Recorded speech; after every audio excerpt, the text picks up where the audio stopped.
சோதரம் சோதரம் சோதரம் சோதரம் சோதரம் சோதரம் சோதரம் சோதரம் சோதரம் சோதரம் சோதரம் சோதரம் சோதரம் சோதரம் சோதரம் சோதரம் சோதரம். கிறிஸ்துவுக்குள் பிரியமானவர்களே, இந்த காலை வேளையிலும் ஜாய் டிவி மூலமாக தேவனின் மகிமையின் நேரம் என்கிறதான இந்த நிகழ்ச்சியை பார்க்கும்படியாக கடந்து வந்திருக்கிற ஒவ்வொருவரையும் வாழ்த்துகிறேன். தேவனுடைய கிருபையும் சமாதானமும் உங்கள் ஒவ்வொருவரோடு கூட தங்கியிருப்பதாக. ஆமென். இந்த நாளிலும் நாம் பார்க்க போகிறதான தேவனுடைய செய்தியினுடைய தலைப்பு, தேவனுக்கு பிரியமாக இருப்பது எப்படி. தேவனுக்கு பிரியமாக இருப்பது எப்படி என்கிறதான தலைப்பின் கீழாக நாம் தேவனுடைய வார்த்தையிலிருந்து கற்றுக்கொள்ளப் போகிறோம். கிறிஸ்துவுக்குள் பிரியமான தேவஜனமே, நாம் வாழுகின்றதான இந்த நாட்கள் கடைசி நாட்களாக இருக்கிறதை நாம் எல்லாரும் உணரும் விதமாக பூமி எங்கிலும் பலவிதமான சம்பவங்கள் நடைபெற்று கொண்டிருப்பதை நம்முடைய கண்களுக்கு முன்பாக ஆண்டவர் வெளிப்படுத்தி காண்பித்து கொண்டிருக்கிறார். ஆகவே இந்த நாளிலே நாம் தேவனுக்கு பிரியமாக நடந்து நம்முடைய வாழ்க்கையிலே நாம் காணப்படுவோமானால் நாம் ஆண்டவருடைய வருகையிலே எடுத்து கொள்ளப்படுவதற்கு அது ஏதுவாக இருக்கும். ஆகவே இந்த நாளிலும் எபிரேயர் நிருபம் 11வது அதிகாரம் 6ஆம் வசனத்திலே நாம் இப்படியாக வாசிக்கிறோம்.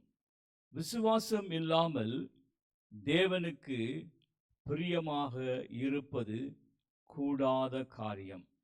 ஏனென்றால் தேவனிடத்திலே சேருகிறவன் அவர் உண்டென்றும் அவர் தம்மை தேடுகிறவர்களுக்கு பலன் அளிக்கிறவர் என்றும் விசுவாசிக்க வேண்டும்.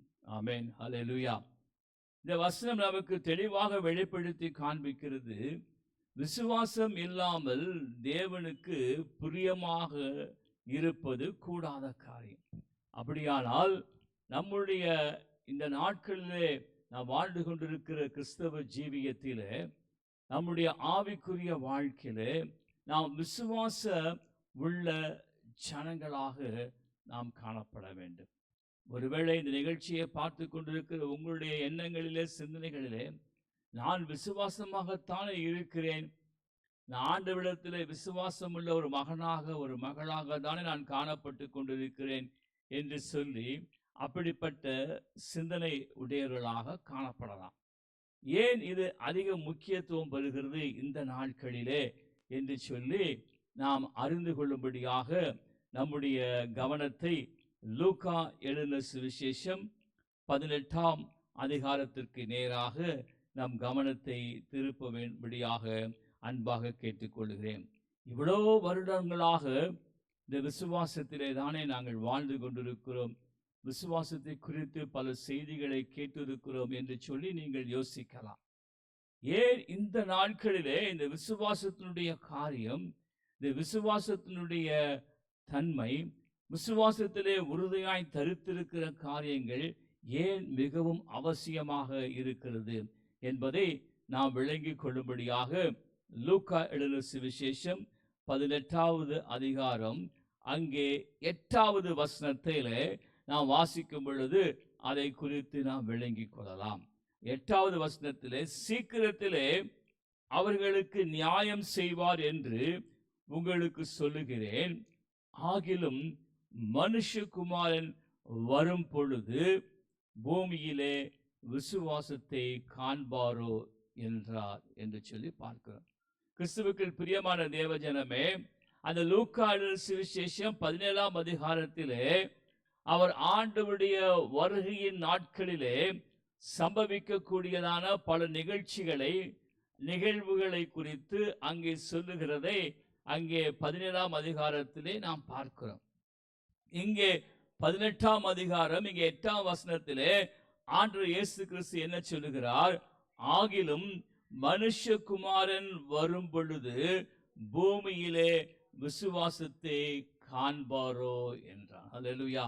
அப்ப மனுஷகுமாரன் வரும் நாட்களிலே வாழ்ந்து கொண்டிருக்கிற அருமையான தேவ ஜனமே, இந்த நாட்களிலே ஆண்டவர் ஏற்கனவே உரைத்ததான தீர்க்க தரிசன வார்த்தையின் பிரகாரம் பல ஜனங்கள் தங்களுடைய வாழ்க்கையிலே இருக்கின்றதான விசுவாசத்தில் இருந்து அவர்கள் குறைந்து போகிறவர்களாகவோ, இல்லை என்றால் தங்களுடைய விசுவாசத்திலிருந்து வழி விலகி போகிறவர்களாகவோ, இல்லை என்றால் விசுவாசத்தை முழுக்க முழுக்க விட்டு விடுகிறவர்களாகவோ மாறி போகக்கூடிய அளவுக்கு இந்த நாட்களுடைய காரியங்கள் சம்பவிக்கும் என்பதை நாம் அறிந்து கொண்டால் நலமாயிருக்கும். ஆமென். இந்த நாட்களிலே நாம் பார்க்கின்றதான இந்த நாட்களிலே சம்பவிக்கிற காரியங்கள், பூமி எங்கிலும் நடக்கின்றதான காரியங்களை நாம் பார்க்கும் பொழுது மனிதனுடைய மனது சோர்ந்து போகிறதுக்கு ஏதுவாக காரியங்கள் நடக்கின்றதை நாம் பார்க்கிறோம். ஆகவேதான் அங்கே லூக்கான சுவிசேஷம் 18ஆம் அதிகாரம் 8ஆம் வசனத்திலே ஆண்டவர் இயேசு கிறிஸ்து முன்பாகவே அவர் தீர்க்க தரிசனமாக சொல்லியிருக்கிறார், மனுஷகுமாரன் வரும் பொழுது பூமியிலே விசுவாசத்தை காண்பாரோ. பூமி என்றால் அவர் பூமியில் உள்ள ஜனங்களை பற்றி சொல்லவில்லை. அவரை அறிந்து அவரை ஏற்றுக்கொண்டு அவருடைய சொந்த ஜனமாய் மாற்றப்பட்டு அவரை பின்பற்றுகிற ஜனங்களை குறித்து தான் ஆண்டவராக இயேசு கிறிஸ்து இங்கு சொல்லுகிறார். அல்லேலூயா. ஆகவே மனுஷகுமாரன் வரும் நாட்களிலே வாழுகின்றதான நம்முடைய வாழ்க்கையிலே நாம் விசுவாசமாய் இருப்பது தேவனுக்கு பிரியமாய் இருக்கும். அங்கே எபிரேயர் 11:6 வாசித்த பிரகாரம் விசுவாசம் இல்லாமல் இருந்தால் அது தேவனுக்கு பிரியமாக இருக்காது என்பதை நாம் அறிந்து விளங்கிக் கொள்ள வேண்டும். எபிரேயர்கள் நிருபம் 11ஆம் அதிகாரத்திலே அங்கே 1, 2, 3 வசனங்களை வாசிக்கும் பொழுது அங்கே விசுவாசத்தை குறித்து அங்கே சொல்லப்பட்டிருக்கிறதை நாம் பார்க்கிறோம். விசுவாசம் என்பது நம்பப்படுவதின் உறுதியும் காணப்படாதவைகளின் நிச்சயமாக இருக்கிறது என்பதை குறித்து அங்கே சொல்லப்பட்டிருக்கிறது. 2வது வசனத்திலே அதனாலே முன்னோர்கள் நற்சாட்சி பெற்றார்கள். 3வது வசனம் விசுவாசத்தினாலே நாம் உலகங்கள் தேவனுடைய வார்த்தையினாலே உண்டாக்கப்பட்டது என்றும் இவ்விதமாய் காணப்படுகிறவைகள் தோன்றப்படுகிறவைகளாலே உண்டாகவில்லை என்றும் அறிந்திருக்கிறோம். அல்லேலூயா. இங்கே விசுவாசத்தை குறித்து இங்கே மிகவும் அழகாக இந்த 3 வசனங்களில் சொல்லப்பட்டிருக்கிறது. அருமையான தேவ ஜனமே, அவை நம்பப்படுவதின் உறுதியும் காணப்படாதவைகளின் நிச்சயமாக இருக்கிறது என்று சொல்லப்பட்டிருக்கிறது. ஆகவே இந்த கடைசி நாட்களிலே வாழுகின்றதான நம்முடைய வாழ்க்கையிலே நாம் விசுவாசத்தோடு கூட உறுதியாய் தரித்து நின்று நாம் சோர்ந்து போகாதபடிக்கு, நாம் சூழ்நிலையை பார்க்காதபடிக்கு நாம் விசுவாசத்திலே உறுதியாய் தரித்திருப்பது தேவனுக்கு பிரியமான காரியமாய் இருக்கும் என்று சொல்லி நாம் அறிந்து விளங்கிக் கொள்ள வேண்டும். சரி, ஒரு விசுவாசத்தை குறித்து ஆண்டவர் எப்படி அதை ஆண்டவர் அங்கீகரிக்கிறார், விசுவாசத்தை குறித்து அங்கே எப்படி ஆண்டவர் சொல்லுகிறார் என்பதை குறித்து நாம் சுருக்கமாக சில சம்பவங்களை நாம் புதிய ஏற்பாட்டிலே நாம் பார்க்கிறோம். லூக்கான சுவிசேஷம் 7வது அதிகாரம் அங்கே 1வது வசனத்திலிருந்து 9வது வசனம் வரைக்கும் நாம் வாசிக்கும் பொழுது அங்கே ஒரு மனிதனை குறித்து நாம் பார்க்கிறோம். அங்கே 2வது வசனத்திலே லூக்கான சுவிசேஷம் 7ஆம் அதிகாரம் 2வது வசனம், அங்கே 100க்கு அதிபதியாகிய ஒருவனுக்கு பிரியமான வேலைக்காரன் வியாதிப்பட்டு மரண அவஸ்தையாக இருந்தான். 3வது வசனம், அவன் இயேசுவை குறித்து கேள்விப்பட்ட பொழுது அவர் வந்து தன் வேலைக்காரனை குணமாக்க வேண்டும் என்று அவரை வேண்டிக் கொள்ளும்படி யூதருடைய மூப்பரை அவரிடத்திலே அனுப்பினான் என்று சொல்லி பார்க்கிறோம். கிறிஸ்துவுக்குள் பிரியமான தேவஜனமே, இந்த இடத்திலே 100க்கு அதிபதியாகிய ரோமருடைய படையை சேர்ந்ததான ஒரு மனிதன் தன்னுடைய வேலைக்காரன், அவனுக்கு பிரியமான ஒரு வேலைக்காரன் அங்கே சுகவீனமாக வியாதிப்பட்டு மரண அவஸ்தைக்குள்ளாக அவன் இருக்கிறதை அவன் உணர்ந்து அவன் என்ன செய்கிறான்? அவன் இயேசு கிறிஸ்துவை குறித்து கேள்விப்பட்டபடியினாலே, அவன் இயேசு கிறிஸ்துவை குறித்து கேள்விப்பட்டபடியினாலே, அவன் அந்நிய மனுஷனாக இருந்தாலும் ஆண்டவராகிய இயேசு கிறிஸ்து என்னுடைய வேலைக்காரனுக்கு சுகம் தருவதற்கு அவர் வல்லமையுள்ளவராக இருக்கிறார் என்று சொல்லி விசுவாசித்து தன்னிடத்தில் இருந்த மூப்பராகிய ஒரு மனிதனை ஆண்டவராகிய இயேசு கிறிஸ்துவிடத்திலே அனுப்புகிறதை நாம் பார்க்கிறோம். அங்கே அந்த மனிதன் வந்து ஆண்டவராகிய இயேசு கிறிஸ்துவிடத்திலே அதை குறித்து அங்கே சொல்லுகிறதை நாம் பார்க்கிறோம். அதற்கு பின்பாக என்ன நடக்கிறது? 6வது வசனத்திலே, அப்பொழுது இயேசு அவளோடு கூட போனார். வீட்டுக்கு சமீபமான பொழுது 100க்கு அதிபதி தன் சிநேகிதரை நோக்கி, நீங்கள் அவரிடத்திலே போய் ஆண்டவரே நீர் அவரிடத்திலே போய் ஆண்டவரே நீர் வருத்தப்பட வேண்டாம், இதன் வீட்டு வாசலுக்குள் பிரவேசிக்க நான் பாத்திரன் அல்ல என்று சொல்லுகிறார். அல்லேலூயா. இப்ப 100க்கு அதிபதி ஆகிய நல்ல ஒரு ஸ்தானத்திலே, சமுதாயத்திலே நல்ல அந்தஸ்திலே இருக்கக்கூடிய ஒரு மனிதன் இங்கே அவன் தன்னைத்தானே வெறுமையாக்கி தாழ்த்துகிறதை பார்க்கிறோம். தன்னுடைய பதவி, அந்தஸ்து, அந்த காரியங்கள் எல்லாவற்றையும் அவன் முன்னிலைப்படுத்தாதபடிக்கு அவைகளெல்லாம் ஒன்றுமில்லை என்று சொல்லி உணர்ந்து கொண்ட ஒரு மனிதனாக அங்கே ஆண்டவரிடத்திலே தன்னைத்தானே வெறுமையாக்கி தாழ்த்துகிறதை பார்க்கிறோம். ஆண்டவருடைய வசனம் சொல்லுகிறது, தாழ்மையுள்ளவர்களுக்கு அவர் கிருபை அளிக்கிறார். இங்கே 100க்கு அதிபதியும் தன்னைத்தானே தாழ்மைப்படுத்தி அவன் வெறுமையாக்கி தேவனிடத்திலே சொல்லுகிறான், நீர் என்னுடைய வீட்டுக்கு வருவதற்கும் நான் தகுதியுள்ள ஒரு மனுஷன் அல்ல. 7ஆம் வசனத்திலே பார்க்கும் பொழுது, நான் உம்மிடத்திலே வரவும் என்னை பாத்திரனாக எண்ணவில்லை, ஒரு வார்த்தை மாத்திரம் சொல்லும், அப்பொழுது என் வேலைக்காரன் சொஸ்தமாவான் என்று சொல்லி சொல்லுகிறதை பார்க்கிறோம். கிறிஸ்துவுக்குள் பிரியமான தேவஜனமே, இந்த 100க்கு அதிபதியாகிய இந்த மனிதனுக்கு தேவனுடைய வார்த்தையை குறித்ததான ஒரு வெளிப்பாடு கிடைத்த ஒரு மனிதனாக இவன் செயல்படுகிறதை இங்க பார்க்கிறோம். இவன் அந்நிய ஒரு மனுஷனாக இருந்தாலும் ஆண்டவர் இயேசு கிறிஸ்துவை அவன் கேள்விப்படுகிறான். அதே சமயத்திலே ஆண்டவராகிய தேவனுடைய வார்த்தை எவ்வளவு வல்லமை உள்ளது, அது எப்படிப்பட்டது என்பதை அறியும்படிக்காக இவனுக்கு தேவனுடைய வெளிச்சம் அங்கே இந்த மனிதனுக்கு கொடுக்கப்படுகிறதை பார்க்கிறோம்.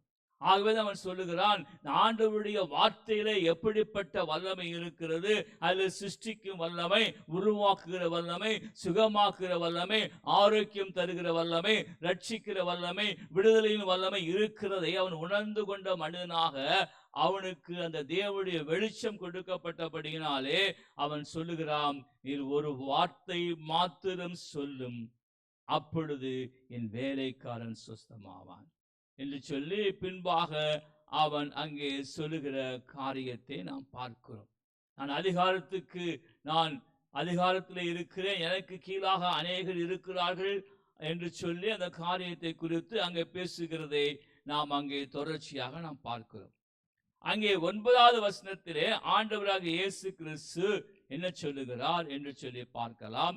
இயேசு இவைகளை கேட்டு அவனை குறித்து ஆச்சரியப்பட்டு திரும்பி, அல்லேலூயா, இயேசு இவைகளை கேட்டு அவனை குறித்து ஆச்சரியப்பட்டு திரும்பி தனக்கு பின் செல்லுகிற திரளான ஜனங்களை நோக்கி, இஸ்ரவேலருக்குள்ளும் நான் இப்படிப்பட்ட விசுவாசத்தை காணவில்லை என்று உங்களுக்கு சொல்லுகிறேன் என்றார். அல்லேலூயா. இங்கே ஆண்டவராகிய இயேசு கிறிஸ்து அவனை குறித்து அங்கே ஆச்சரியப்படுகிறார்.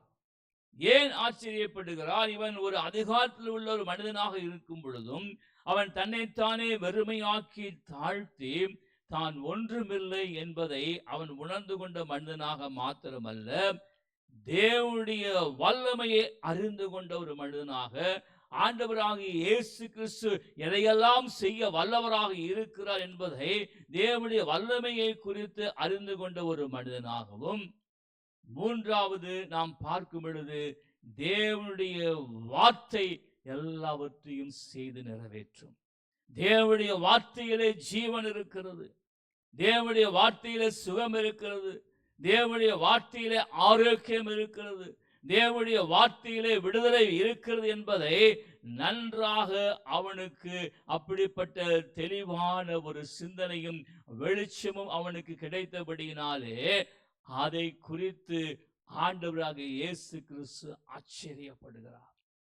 அவனுடைய நடவடிக்கையை குறித்து, அவனுடைய பேச்சை குறித்து, அவனுடைய செயல்பாட்டை குறித்து ஆண்டவர் ஆச்சரியப்பட்டு தன் பின்னாலே வருகிற ஜனங்களிடத்திலே அவர் சொல்லுகிறார், இஸ்ரவேலருக்குள்ளும் இப்படிப்பட்ட விசுவாசத்தை நான் காணவில்லை என்று உங்களுக்கு சொல்லுகிறேன். விசுவாசம் இல்லாமல் தேவனுக்கு பிரியமாய் இருப்பது கூடாத காரியம். இங்க ஆண்டவராகிய இயேசு கிறிஸ்து இந்த 100க்கு அதிபதி வெளிப்படுத்ததான அந்த விசுவாசம், அவன் காணாததை நம்பினான். அவன் காண்கிற காரியத்தை நம்பவில்லை. எபிரேயர் 11:1 சொல்லப்பட்டிருக்கிற பிரகாரம் அவைகள் நம்பப்படுகிற உறுதியும் காணப்படாதவைகளின் நிச்சயமாக இருக்கிறது. 100க்கு அதிபதி நேரடியாக ஆண்டவராகிய இயேசு கிறிஸ்து வந்து சந்தித்து அவன் காணாவிட்டாலும் அவன் அதை இருதயத்திலே ஏற்றுக்கொண்டு விசுவாசிக்கிற ஒரு மனிதனாகவும், அதை தன் வார்த்தையின் மூலமாக வெளிப்படுத்துகிற ஒரு மனிதனாகவும் அவன் செயல்பட்டதை குறித்து ஆண்டவராகிய இயேசு கிறிஸ்து அங்கே ஆச்சரியப்பட்டு சொல்லுகிறார், இஸ்ரவேலருக்குள்ளாகவும் இப்படிப்பட்ட விசுவாசத்தை நான் பார்க்கவில்லை என்று சொல்லுகிறார். அல்லேலூயா. ஆண்டவராகிய இயேசு கிறிஸ்து விசுவாசமுள்ள ஜனங்களிடத்திலே அவர் பிரியமாக இருக்கிறார். அவர் அதை எதிர்பார்க்கிறார், அதை அவர் விரும்புகிறார். அங்கே நடந்த சம்பவம் என்ன? அதற்கு பின்பாக நாம் பார்க்கும் பொழுது 10வது வசனத்திலே, அனுப்பப்பட்டவர்கள் வீட்டுக்கு திரும்பி வந்த பொழுது வியாதியாய் கிடந்த வேலைக்காரன் சுகம் அடைந்திருக்கிறதை கண்டார்கள். அல்லேலூயா. வியாதியாய் படுத்திருந்ததான அந்த 100க்கு அதிபனுடைய வேலைக்காரன் சுகம் அடைந்திருக்கிறதை அங்கே அவர்கள் கண்டார்கள் என்று சொல்லி பார்க்கிறோம். கிறிஸ்துவுக்கு பிரியமான தேவஜனமே, இது எப்படி சாத்தியமாயிற்று? அந்த 100க்கு அதிபதியாகிய அந்த மனுஷனுடைய விசுவாசம்.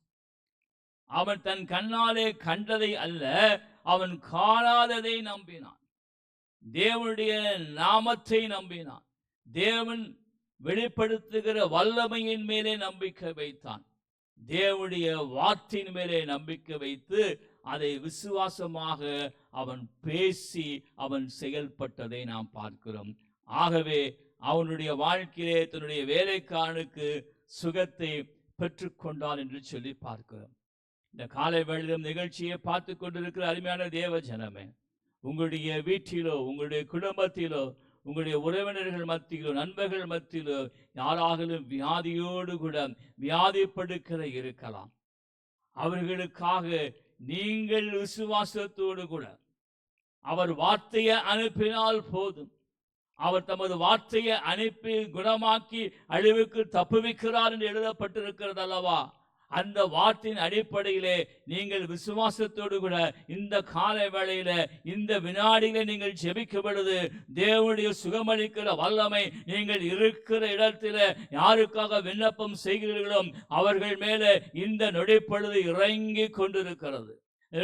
இறங்கி கொண்டிருக்கிறது. தேவனுடைய சுகமளிக்கும் வல்லமை வியாதி படுக்கையை மாற்றும்படியாக, சுகவீனங்களையும் பலவீனங்களையும் எடுத்து போடும்படியாக ஆண்டவராக இயேசு கிறிஸ்துவின் வல்லமை இப்பொழுதே இறங்கி கொண்டிருக்கிறது. அதிசயம் நடைபெறுகிறது, அற்புதம் நடைபெறுகிறது, விடுதலை உண்டாகிறது என்று கர்த்தருடைய ஆவியானவர் உங்களுக்கு சொல்லுகிறார். ஆமென். அடுத்ததாக ஒரு நிகழ்ச்சியை நாம் பார்க்கலாம். எப்படி ஆண்டவராகிய இயேசு கிறிஸ்து விசுவாசத்தை அங்கீகரிக்கிறார், ஆண்டவர் என்ன சொல்லுகிறார் என்று சொல்லி இன்னொரு நிகழ்வை வேதாகமத்திலிருந்து நாம் பார்க்கும்படியாக நாம் கடந்து போகலாம். மத்தேயு எழுதின சுவிசேஷம் 15வது அதிகாரம் அங்கே 22வது வசனத்திலே நாம் இந்த சம்பவத்தை நாம் பார்க்கிறோம். அப்பொழுது அந்த திசைகளில் குடியிருக்கிற கானானிய ஸ்திரீ ஒருத்தி அவரிடத்தில் வந்து, ஆண்டவரே, தாவீதின் குமாரனே, எனக்கு இரங்கும், என் மகள் பிசாசினாலே கொடிய வேதனை படுகிறாள் என்று சொல்லி கூப்பிட்டாள் என்று சொல்லி பார்க்கிறோம். கிறிஸ்துவுக்குள் பிரியமான தேவஜனமே, இந்த கானானிய ஸ்திரீ ஒரு தூர இடத்திலிருந்து இயேசு கிறிஸ்துவை குறித்து கேள்விப்பட்டு ஆண்டவராக இயேசு கிறிஸ்து அற்புதம் செய்கிறார், சுகத்தை தருகிறார், ஆரோக்கியத்தை தருகிறார், விடுதலையை தருகிறார் என்று சொல்லி அவர் தம்முடைய விரலினாலே பிசாசுகளை துரத்துகிறார் என்று சொல்லி கேள்விப்பட்டு அவள் தன்னுடைய மகளுடைய பிசாசினுடைய கொடுமையின் நிமித்தம், தன் மகள் பிசாசினாலே பீடிக்கப்பட்டு மிகுந்த வேதனை, உபத்திரவம், கொடுமையை அனுபவித்துக் கொண்டிருக்கிற நிமித்தம் அவள் ஆண்டவராகிய இயேசு கிறிஸ்துவை தேடி வருகிறதை நாம் பார்க்கிறோம். வந்து அங்கே ஆண்டவரிடத்திலே விண்ணப்பம் செய்கிறாள். ஆனால் ஆண்டவராக இயேசு கிறிஸ்து இந்த ஸ்திரீக்கு ஒரு பதிலையுமே சொல்லவே இல்லை. அல்லேலூயா. ஒரு பதிலையுமே சொல்லவில்லை. அங்கே இருக்கிற சீஷர்கள் இயேசுவிடத்திலே வந்து சொல்லுகிறார்கள், இவள் நம்மை பின்தொடர்ந்து கூப்பிடுகிறாளே, இவளை அனுப்பிவிடும் என்று அவரை வேண்டிக் கொண்டார்கள். அதற்கு அவர், காணாமல் போன ஆடுகளாகிய இஸ்ரவேல் வீட்டாரிடத்திற்கு அனுப்பப்பட்டேனை அன்றி மற்றபடி அல்ல என்றார். ஆண்டவர் இந்த ஸ்திரீக்கு நேர்மறையான ஒரு பதிலை அங்கே சொல்லவில்லை. அவளுக்கு அங்கே ஆறுதல் உண்டாகும்படியாகவோ, இல்லை என்றால் அவளுக்கு ஒரு நல்ல நம்பிக்கை வரும்படியாகவோ ஆண்டவராகிய இயேசு கிறிஸ்து இந்த ஸ்திரீனிடத்திலே அவர் சொல்லவில்லை என்பதை இந்த வசனங்கள் மூலமாக நாம் வாசிக்கும் பொழுது அறிந்து கொள்ள முடியும். கிறிஸ்துவுக்குள் பிரியமான தேவஜனமே, அப்படி நம்பிக்கையற்ற வார்த்தைகளை அங்கே கேட்கக்கூடிய ஒரு சூழ்நிலையிலே கடந்து போகிறார். இயேசு கிறிஸ்து அவளுக்கு அப்படிப்பட்டதான நம்பிக்கை ஊட்டக்கூடியதான வார்த்தைகளை குறித்து அவளுக்கு சொல்லவில்லை. ஆனாலும் அவள் என்ன செய்கிறாள்? அவள் வந்து, ஆண்டவரே, எனக்கு உதவி செய்யும் என்று அவரை பணிந்து கொண்டாள். ஆண்டவரிடத்தில் இருந்து சரியான மாறுத்தரம், சரியான உத்தரவு, சரியான பதில் அவளுக்கு கொடுக்கப்படாவிட்டாலும் அவள் ஆண்டவருடைய அந்த வல்லமையை அறிந்திருந்த மகளாக இருந்தபடியினாலே, ஸ்திரீயாக இருந்தபடியினாலே, ஆண்டவரே எனக்கு உதவி செய்யும் என்று அவரை பணிந்து கொண்டாள் என்று சொல்லி பார்க்கிறோம். கிறிஸ்துவுக்கு பிரியமான தேவஜனமே, இந்த காலை வேளையிலும் சத்தத்தை கேட்டுக்கொண்டிருக்கிற உங்களுடைய வாழ்க்கையிலே ஒருவரும் உங்களுக்கு உதவி செய்ய முடியாத சூழல் மத்தியிலே நீங்கள் கடந்து போய் கொண்டிருக்கலாம். வியாதியோ, கடன் பிரச்சனையோ, பிசாசின் பிடியோ, இல்லை என்றால் வேறு விதமான எந்த விதமான போராட்டத்தின் மத்தியிலேயோ நீங்கள் கடந்து போய் கொண்டிருக்கலாம். ஒருவரும் உங்களுக்கு உதவி செய்ய முடியாத ஒரு சூழ்நிலைக்குள்ளாக நீங்கள் தள்ளப்பட்டு கடந்து போய் கொண்டிருக்கலாம். இந்த கானானிய ஸ்திரியை போல, ஆண்டவரே கதி, ஆண்டவரே எனக்கு உதவி செய்யக்கூடும், அவராலே மட்டுமே எனக்கு உதவி செய்யக்கூடும் என்று சொல்லி அவரை விடாமல் பற்றி பிடித்து கொண்டு, ஆண்டவரே எனக்கு உதவி செய்யும் என்று சொல்லி நீங்கள் விண்ணப்பம் செய்யும்படியாக கர்த்தருடைய ஆவியானவர் உங்களோடு பேசிக் கொண்டிருக்கிறார். ஆமென். அங்கே தொடர்ச்சியாக நாம் பார்க்கும் பொழுது அதற்கு பின்பாகவும் ஆண்டவராகிய இயேசு கிறிஸ்து அந்த கானானிய ஸ்திரீயிடத்திலே நேர்மறையான ஒரு காரியத்தையோ, நம்பிக்கை ஊட்டக்கூடிய ஒரு காரியத்தையோ அங்கே அவளிடத்திலே சொல்லாமல் இருக்கிறதை நாம் பார்க்கிறோம்.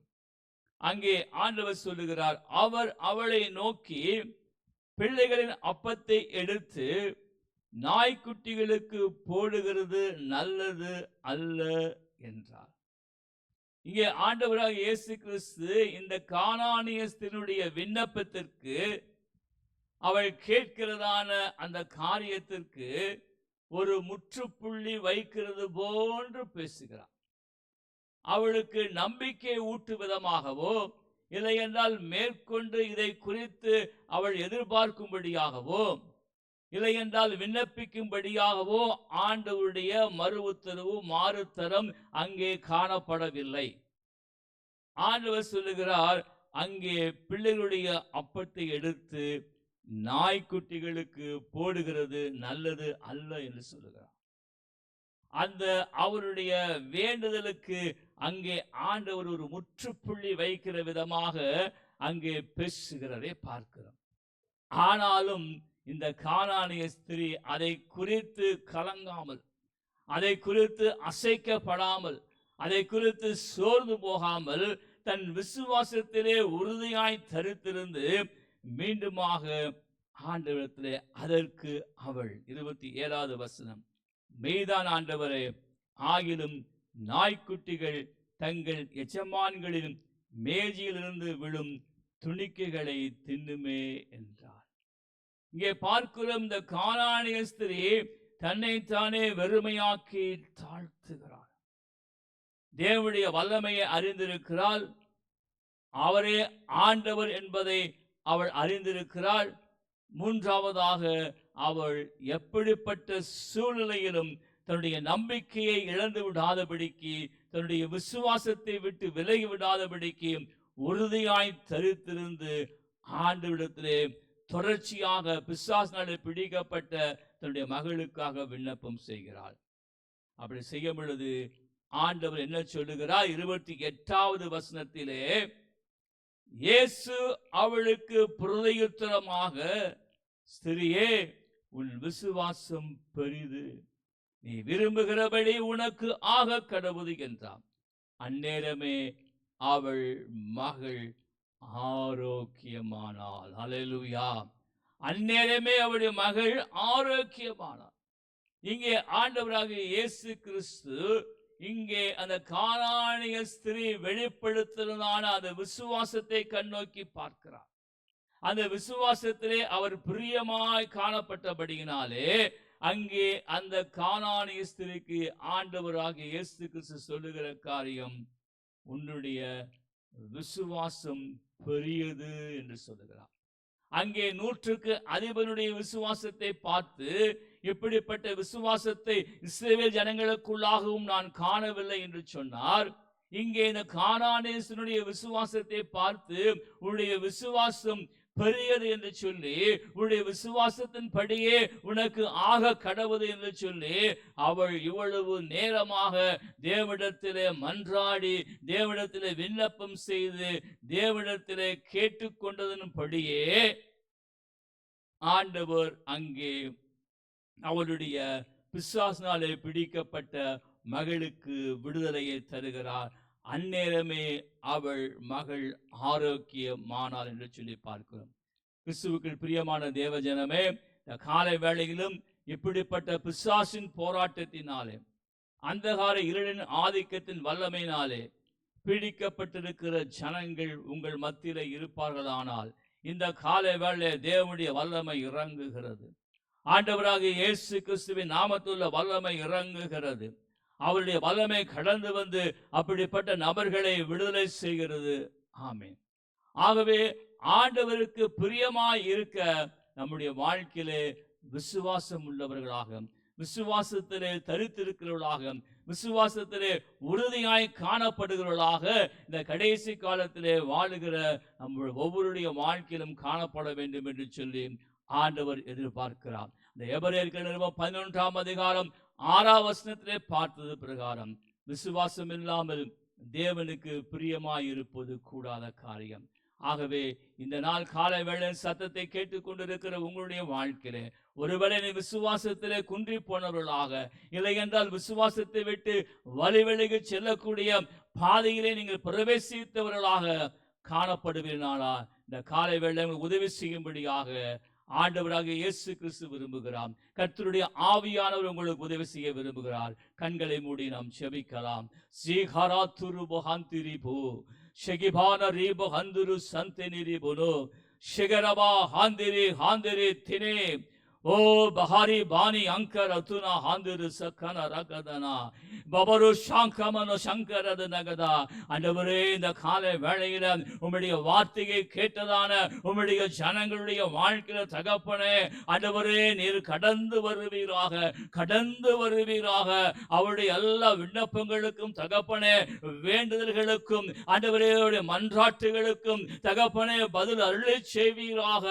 கபங்காரா புகுந்தினி கபுத நங்கதகு மாந்தரகதனக தந்தரகதனகதரகதனகதா.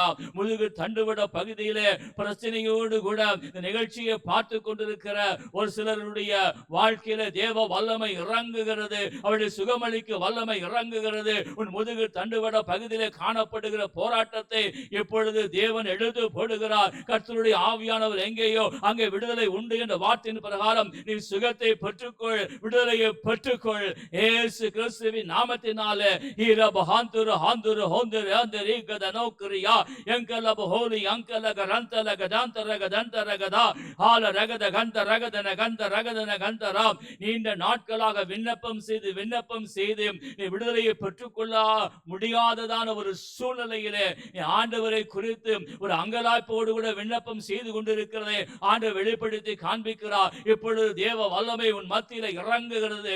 இருக்கிற இடத்துல இப்பொழுது தேவ வல்லமை இறங்கி உன்னுடைய ஆவி ஆத்மா சரீரத்திலே ஒரு அற்புதத்தை நடத்துகிறது. தேவ வல்லமையினாலே நீ விடுதலையாக்கப்பட்டாய் என்று சொல்லி கர்த்தருடைய ஆவியான உனக்கு சொல்லுகிறார். ராகத்துலோ பஹந்தர சந்தல பூதின ஹந்தரபு ஷேரகாரி அந்தல கூதினி அந்தரகதனகதாம். ஆண்டவரே விசுவாசத்திலே குறைந்து போய் இருக்கிறவர்கள், விசுவாசத்தை விட்டு வழிவிலகி போகும்படியான பாதையிலே கடந்து போய் இருக்கிறவர்களை நீ சந்திப்பீராக. அப்படிப்பட்ட ஜனங்களை சந்திப்பீராக. இயேசு கிறிஸ்துவின் நாமத்தினாலே விசுவாசத்தை நீரே துவக்குகிறவராய் இருக்கிற ஆண்டவரே, உம்மாலே எல்லாம் கூடும் தகப்பனே. இயேசு கிறிஸ்துவின் நாமத்தினாலே அப்படிப்பட்ட ஜனங்களுடைய வாழ்க்கையில காணப்படுகிற எல்லா சோர்வுகள் ஆண்டவரே, எதிர்மறையான எண்ணங்களை எடுத்து போட்டு உம்முடைய விசுவாசத்தினாலே அவர்கள் ரட்சியும் ஆண்டவரே. உம்முடைய விசுவாசத்தினாலே அவர்கள் தொடுவீராக ஆண்டவரே. ஓ தகப்பனே, அவர்களுக்கு இறங்கும் இறங்கும் இறங்கும் இறங்கும் ஆண்டவரே. இயேசு கிறிஸ்துவின் நாமத்தினாலே அற்புதம் செய்கிறதற்காய் ஸ்தோத்திரம் ஸ்தோத்திரம் ஸ்தோத்திரம். நன்றி ஆண்டவரே, உமக்கே மகிமை செலுத்துகிறோம். இயேசு கிறிஸ்துவின் நாமத்தினாலே வேண்டுகிறோம் நல்ல தகப்பனே. ஆமென் ஆமென். கிறிஸ்துவுக்குள் பிரியமானவர்களே, தேவ மகிமை நேரம் என்கிற நிகழ்ச்சியை நீங்கள் கேட்டு பயன்பெற்றிருப்பீர்கள் என்று சொல்லி கிறிஸ்துவுக்குள்ளாக விசுவாசிக்கிறேன், நம்புகிறேன். ஆண்டவர் தாமே உங்களை ஆசீர்வதிப்பாராக. ஆமென். God bless you. Thank you.